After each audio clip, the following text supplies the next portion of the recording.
evaluate David's speech.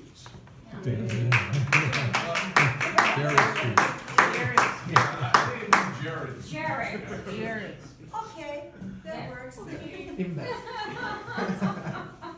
Annoying yoga people!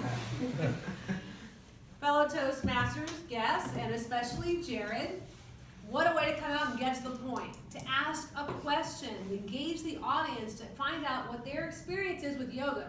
Gotta know your audience, and you know what? By making a joke, you also help diffuse any resistance. It is sometimes hard to know what your audience is going to do or how they will react to a topic about exercise, because maybe not everyone in the room does exercise, and they might have their own opinions about yoga. So I thought it was a really clever way to diffuse any of that. And part of what makes your speeches enjoyable is how you relate to the audience and use humor so effectively. You came out, got right to it, and broke it down in a simple way. 5 minutes a day for 1 extra hour of sleep. Who's on board with that? I thought that was an amazing way to just cut right to it. And then as you walked us through the 3 exercises, not only did you ask us to participate, you explained the purpose behind them too. So this is what makes this such a very well organized speech, is to frame it, describe what we're going to do, and then to go through the activity and explain the benefits as well. I thought was super effective. You project a lot of confidence when you speak. However, you do seem to kind of stay in one place.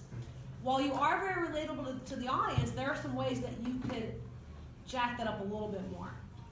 One is to move around a little bit more, but with purpose. So maybe when you go to one section, you're talking about number 1 over here, maybe number 2 is over here. Move and then sustain eye contact. Now you have this great way of projecting confidence is when you speak, your chin is up very high and you look down. And so you really project this authority. However, to be relatable, and this is a personal choice, watch the video, see if it might make sense for a topic like this to have the chin down a little bit, and maybe look a little bit longer into the eyes of the person you're talking to. Really get the point across instead of moving. Does that make sense? Yeah. A couple other tips would be to just practice with vocal variety. I think you're very good at it, but you can adjust that a little bit.